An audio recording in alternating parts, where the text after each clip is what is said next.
Salut tout le monde! Alors aujourd'hui on va parler d'un sujet un petit peu plus spécifique que d'habitude puisque je vais vous parler d'huiles estérifiées. Alors oui, ce terme peut sembler un petit peu barbare ou tout droit sorti d'un laboratoire de chimie et pourtant il n'est pas si compliqué que ça à comprendre. Les huiles font partie des ingrédients incontournables dans les compositions cosmétiques et si vous vous renseignez un petit peu dans la composition de celle-ci pour tout ce qui est bon pour votre santé, vous devez déjà avoir entendu parler des huiles végétales, donc qui sont à base de végétaux, comme par exemple l'huile de jojoba, l'huile d'olive ou encore l'huile d'amande douce. Et vous connaissez également sûrement les huiles minérales qui sont faites à base de pétrole.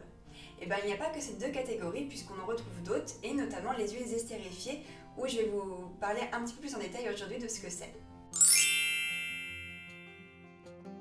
Commençons par une petite définition ou qu'est-ce qu'une huile estérifiée et comment l'obtient-on?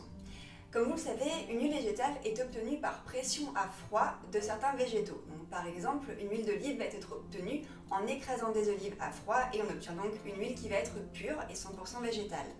Une huile estérifiée, quant à elle, bien qu'elle ait une base de huile végétale, elle n'est plus du tout naturelle puisqu'elle va être transformée chimiquement.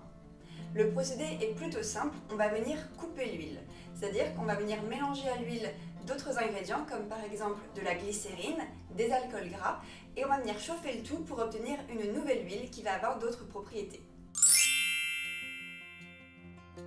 Vous vous en doutez peut-être, mais les avantages d'une huile estérifiée vont principalement bénéficier aux marques et aux laboratoires cosmétiques plus qu'aux utilisateurs finaux. En effet, on va retrouver différents bénéfices pour les marques tels qu'un faible coût, pour deux raisons. La première va être parce que les huiles végétales utilisées à la base vont surtout être des huiles peu chères comme de l'huile de coco ou encore de l'huile de palme. Et au niveau de la fabrication, on va venir couper cette huile avec d'autres ingrédients qui coûtent moins cher comme des alcools ou de la glycérine, ce qui nous permet d'avoir un ingrédient qui coûte peu cher et qui permet du coup de proposer des cosmétiques, donc des produits finis, à moindre coût. Ensuite, elles ont également l'avantage d'être stables et donc d'être pratiques pour l'utilisation des formules cosmétiques. Ça permet d'avoir des compositions qui sont stables et une meilleure conservation.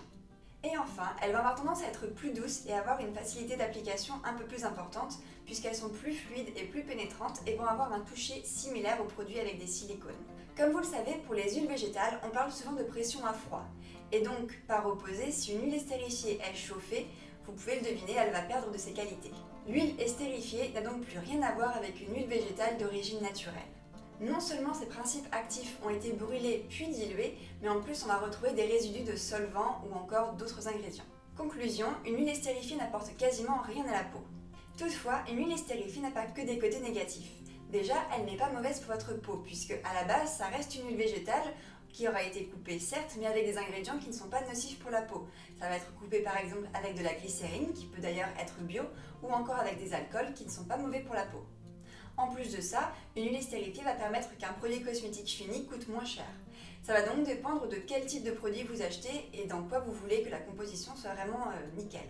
Par exemple, je n'aurai aucun souci à acheter un nettoyant visage avec des huiles estérifiées puisque un nettoyant visage va rester sur la peau seulement quelques secondes et le produit n'aura pas du tout le temps de pénétrer dans la peau ou quoi que ce soit.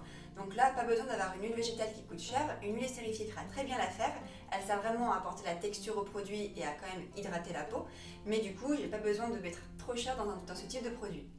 En revanche, si je veux acheter une crème pour le visage qui va venir là nourrir la peau et qui va pénétrer, je ferai dans ce cas-là plus attention à la composition et je privilégierai les huiles végétales. En ce qui concerne les labellisations bio, tout le monde n'est pas logé à la même enseigne. Certains labels ne vont pas du tout avoir de restrictions vis-à-vis des huiles estérifiées, alors que d'autres vont être beaucoup plus stricts. Par exemple, le label Natrou impose de ne pas dépasser 15% d'huile estérifiée sur la composition du produit, alors que des labels comme Cosmibio ou EcoCert n'ont absolument aucune contre-indication. Du côté du label Nature et Progrès, leur utilisation est complètement interdite.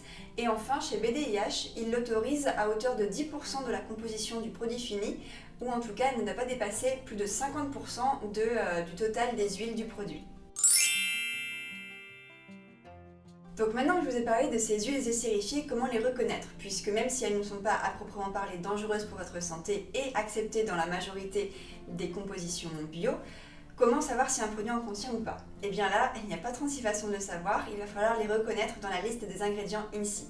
Ce sont pour la plupart des noms qui sont bien compliqués, mais pourtant on ne peut pas faire autrement. Donc je vais vous lister ici les 8 ingrédients les plus populaires, donc les plus communs dans les huiles estérifiées, vous puissiez peut-être les reconnaître. Il y a quand même de petits moyens mémotechniques pour en reconnaître certains. Par exemple, le premier, caprylique, capryltriglycéride, il y a énormément de i, il y a beaucoup de cap. Donc moi c'est comme ça que je le retiens, mais après ça va peut-être pas beaucoup vous aider. Après on va en avoir plusieurs qui ont des hâtes à la fin. Donc on a par exemple cococaprylate, caprate, où on a à la fin érucate, linoléate, oléate, palmitate. Donc tout ce qui finit en hâte, déjà ça peut peut-être un petit peu vous aider.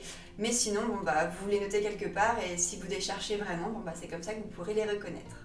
Pour conclure, une huile estérifiée n'est donc pas mauvaise pour votre peau ni pour votre santé, elle n'aura juste aucune propriété pour votre peau. Je vais donc préférer les utiliser dans des produits qui ne vont pas rester sur la peau comme tout ce qui sera nettoyant, que ce soit visage, corps ou cheveux. Mais par contre pour tous les produits qui vont avoir tendance à être des soins, donc par exemple des crèmes ou des masques, là je vais vraiment faire attention à la qualité et je vais donc privilégier des produits qui contiendront plutôt des huiles végétales plutôt que des huiles estérifiées. J'espère que cette vidéo vous a plu. Si c'est le cas, mettez un petit pouce bleu en bas de la vidéo. Et si ce n'est pas déjà fait, n'hésitez pas à vous abonner pour plus de contenu. Je vous souhaite une très bonne journée et je vous dis à très bientôt pour la prochaine vidéo. Bye!